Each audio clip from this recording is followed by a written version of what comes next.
Hello friends, आज का topic history का रहने वाला है। 6ठी शताब्दी ईसा पूर्व के बाद खवार्थ। कल हमने बुद्ध और जैन से रिलेटेड इंपॉर्टेंट क्वेश्चन आंसर किए थे। यहाँ पर एसएससी सीपीओ में पहले ही क्वेश्चन आ चुके हैं, तो जुड़े रहेगा वीडियो में तक, बिल्कुल डिटेल में करेंगे अच्छे से। अगर क्वेश्चन अच्छे लगे तो लाइक कीजिएगा।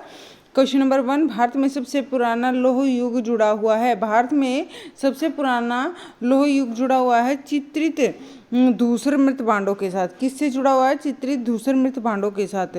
लोहे की प्राचीनतम संबंधी साहित्यिक उल्लेखों की पुष्टि जो है वो पुरातात्विक प्रमाणों से भी हो जाती है। पुरातात्विक प्रमाण मतलब जो पुराने प्रमाण हैं उनसे भी हो जाती है इसकी पुष्टि। अहिच छत्र, अंतरजिखेड़ा और आलमगीरपुर, मथुरा, रोपड़, श्रावस्ती आदि स्थलों से लोहयुगीन संस्कृति के अवशेष प्राप्त हुए हैं। वहाँ से लोहा प्राप्त हुआ है। तो इस काल के लोग एक विशिष्ट प्रकार के जो बर्तनों का प्रयोग करते थे जिसे चित्रित धूसर मृत भांड कहा जाता है। क्वेश्चन नंबर 2, 6ठी शताब्दी ईसा पूर्व मगध में किसका विशाल भंडार था? तो किसका विशाल भंडार था? 6ठी शताब्दी ईसा पूर्व मगध में लोहे का विशाल भंडार था। और 6ठी शताब्दी ईसा पूर्व मगध राज्य में लोहे का विशाल भंडार था। क्वेश्चन नंबर 3 देख लेते हैं। मगध के उत्थान के लिए कौन सा प्रथम शासक उत्तरदायी था? तो जो मगध का उत्थान हुआ था तो उसके लिए पहला शासक उत्तरदायी कौन सा था? तो यहाँ पर उत्थान मतलब किसी चीज़ का अपनी प्रगति पर आ जाना, उत्थान हो जाना। यहाँ पर बिंबिसार ने मगध के उत्थान के लिए अपना पहले जो ये हैं शासक रहे हैं। बिंबिसार मगध की गद्दी पर 545 ईसा पूर्व में बैठे थे। इसने राजगृह का निर्माण कर उसे अपनी राजधानी बनाया। जो बिंबिसार थे ये मगध की गद्दी पर 545 ईस्वी में बैठे थे और इन्होंने क्या किया था? राजगृह का निर्माण कर उसे अपनी राजधानी बना लिया। यह बौद्ध धर्म का अनुयायी थे। और जो ये थे कौन? बिंबिसार, ये बौद्ध धर्म के अनुयायी थे। ये भी क्वेश्चन पूछा जा सकता है। तथा इसने चंड प्रद्योत, जिसे बोलते हैं अवंती का शासक, की सेवा में अपने राजवैद्य जीवन को भेजा। अब की सेवा में अपने जो राजवैद्य थे उनके जीवक को भेजा। आगे चलते हैं। बिंबिसार की हत्या उनके पुत्र, बिंबिसार की हत्या किसके द्वारा की गई? ये क्वेश्चन भी पूछा जा सकता है। तो उनकी जो हत्या वह की गई उनके पुत्र अजातशत्रु के द्वारा की गई। मगध के उत्थान के लिए बिंबिसार ही उत्तरदायी थे। क्वेश्चन नंबर 4, उस राज्य का नाम बताइए जिसने पहली बार युद्ध में हाथियों का इस्तेमाल किया था। तो पहली बार युद्ध में हाथियों का इस्तेमाल करने वाला मगध रहा है। कौन सा राज्य रहा है? मगध ऐसा राज्य रहा है जिसने सबसे पहले हाथियों का इस्तेमाल किया था। ठीक है फ्रेंड्स, युद्ध में। आगे चलते हैं क्वेश्चन नंबर 5 पर। यहाँ पर क्वेश्चन नंबर 5 से पहले आप इसमें डिटेल भी आप देख सकते हो। तो यहाँ पर पर्याप्त मात्रा में जंगलों में हाथी थे, इसीलिए उनका प्रयोग किया जाने लगा। मगध सेना ने सबसे पहले इसका प्रयोग किया। क्वेश्चन नंबर 5, सिकंदर महान का शिक्षक कौन था? जो सिकंदर महान थे उसके शिक्षक कौन थे? अरस्तु। कौन थे? अरस्तु थे सिकंदर महान के शिक्षक। सिकंदर महान का शिक्षक अरस्तु था। और सिकंदर ने 326 ईस्वी पूर्व में भारत पर आक्रमण किया था। कब किया था? सिकंदर ने 326 ईस्वी पूर्व जो है भारत पर आक्रमण किया था तथा भारत के पश्चिम उत्तर प्रांतों को विजित किया था। और क्या किया था? भारत के पश्चिम जो उत्तर हैं उन प्रांतों को विजित किया था। प्राचीन काल में स्रोत सामग्री लिखने के लिए प्रयुक्त भाषा थी। तो कैसी भाषा थी? प्राचीन काल में जो सबसे ज़्यादा भाषा लिखी जाती थी वो थी संस्कृत।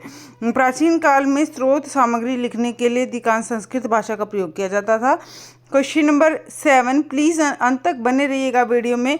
वीडियो को अभी तक लाइक नहीं किया है तो लाइक कर दीजिए। बहुत इंपॉर्टेंट क्वेश्चन आज की क्लास में हम 6ठी शताब्दी से रिलेटेड कर रहे हैं फ्रेंड्स, जो कि हर एक एग्जाम के पॉइंट ऑफ व्यू से इम्पोर्टेंट है। बाकी ये एसएससी सीपीओ में पहले आ चुके हैं। हेरोडोटस को माना जाता है। तो हेरोडोटस को क्या माना जाता है? हेरोडोटस को इतिहास का जनक माना जाता है। हेरोडोटस को इतिहास का जनक माना जाता है। ये क्वेश्चन भी पूछा जा सकता है, इतिहास के जनक किसे कहते हैं? हेरोडोटस को कहते हैं। क्वेश्चन नंबर 8, अलेक्जेंडर सिकंदर और पोरस ने लड़ाई लड़ी थी। कहाँ पर लड़ाई लड़ी थी? यूनानी स्रोतों के अनुसार पोरस के साथ सिकंदर का प्रसिद्ध युद्ध कहाँ पर? हाइडेस्पीज नदी के किनारे हुआ था। कहाँ पर हुआ था? हाइडेस्पीज नदी के किनारे हुआ था। और इस युद्ध में पोरस की हार हुई थी, परंतु सिकंदर ने पोरस की बहादुरी से प्रभावित होकर उसके राज्य को वापस लौटा दिया था। वापस कर उसे मित्रता कर ली थी। तो झेलम नदी को ही यूनानी भाषा में हाइडेस्पीज कहा जाता है। कौन सी नदी को? झेलम नदी को हाइडेस्पीज कहा जाता है। इस प्रकार विकल्प यहाँ पर हमारा ए और बी सही रहेगा। यानी आपको अगर ऑप्शन में ये ए और बी एक साथ दिखे तो ये आंसर रहेंगे, या फिर इनमें से एक भी दिखेगा तो वो ही आंसर रहेगा। तो अलेक्जेंडर, सिकंदर और पोरस ने जो लड़ाई लड़ी थी वह लड़ी थी हाइडेस्पीज में, और जो कि झेलम नदी के किनारे था। ठीक है फ्रेंड्स, और नेक्स्ट क्वेश्चन चलते हैं क्वेश्चन नंबर 9 पर। क्वेश्चन नंबर 9 क्या है? किसकी सेना ने ग्रीक शासक सिकंदर के साथ झेलम नदी के तट पर मुकाबला किया? तो किसकी सेना ने? पोरस सेना ने। कौन सी सेना ने? पोरस सेना ने ग्रीक शासक सिकंदर के साथ, कौन से? ग्रीक शासक सिकंदर के साथ झेलम नदी के तट पर मुकाबला किया। बहुत इंपॉर्टेंट क्वेश्चन है फ्रेंड्स। झेलम नदी आपको याद रखनी है यहाँ पर, और इसकी व्याख्या हम पहले पढ़ चुके हैं। क्वेश्चन नंबर 10 यहूदियों के धार्मिक पाठ का नाम है। तो जो यहूदी हैं उनके धार्मिक पाठ का नाम है मूसा संहिता। क्या है? मूसा संहिता। यहूदियों के धार्मिक पाठ का नाम मूसा संहिता है, और इनका पूजा स्थल सिनागोस के नाम से जाना जाता है। इनका जो पूजा स्थल है वह सिनागोस के नाम से जाना जाता है। त्रिपिटक बौद्धों का और जैन अवेस्ता पारसियों का पवित्र ग्रंथ है। ये बहुत इंपॉर्टेंट क्वेश्चन है फ्रेंड्स, ये आप पक्का याद रखना, क्योंकि ये क्वेश्चन पेपर में पूछा जाता है। त्रिपिटक बौद्धों का, त्रिपिटक किसका है? बौद्धों का। और जैन अवेस्ता, ये इंपॉर्टेंट है। जैन अवेस्ता ये है पारसियों का पवित्र ग्रंथ है। किसका? पारसियों का पवित्र ग्रंथ है। क्वेश्चन नंबर 11 निम्नलिखित मगध के राजवंशों को कालानुक्रम लिखिए। तो यहाँ पर सबसे पहले हर्यक, फिर शिशुनाग, फिर नंद, फिर मौर्य आए थे। तो यहाँ पर सबसे पहले आए थे हर्यक, फिर आए थे शिशुनाग, फिर आए थे नंद, फिर आए थे मौर्य। यहाँ पर डिटेल में भी यहाँ लिखे गए हैं, तो आप ये भी देख सकते हैं, जो सन वगैरह दिए हुए हैं ये साथ में। क्वेश्चन नंबर 12 देख लेते हैं। महाभाष्य लिखा था। जो महाभाष्य है वह लिखा था किसने? पतंजलि ने लिखा था। महाभाष्य किसने लिखा? बहुत बहुत इंपॉर्टेंट क्वेश्चन है। महाभाष्य लिखा था पतंजलि ने। महाभाष्य के रचनाकार पतंजलि थे, और इस ग्रंथ से यह जानकारी निकली है कि जो मौर्य शासकों ने आर्थिक संकट से उभरने के लिए देव प्रतिमाएं बनाकर क्या किया था?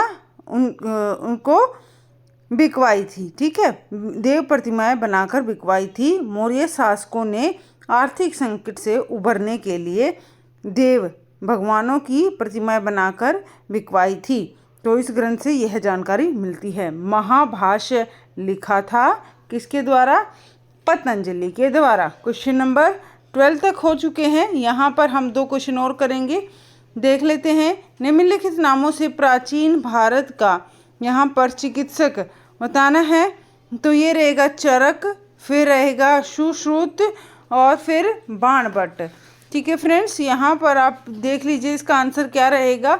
चरक, सुश्रुत और बाणभट्ट, ये तीनों चिकित्सक जो हैं के नाम से जाने जाते हैं। तीनों को चिकित्सक आयुर्वेद में सिद्धार्थ कहते हैं। क्वेश्चन नंबर 14 देख लेते हैं। क्वेश्चन नंबर 14 क्या है? प्राचीन काल में स्रोत सामग्री लिखने के लिए प्रयुक्त भाषा क्या थी? तो सबसे ज़्यादा कौन सी भाषा का प्रयोग किया जाता था? यहाँ पर आएगा आंसर, संस्कृत भाषा का प्रयोग किया जाता था। तो ये हो गए अपने 14 question. Thank you so much video में अंत तक बने रहने के लिए। I hope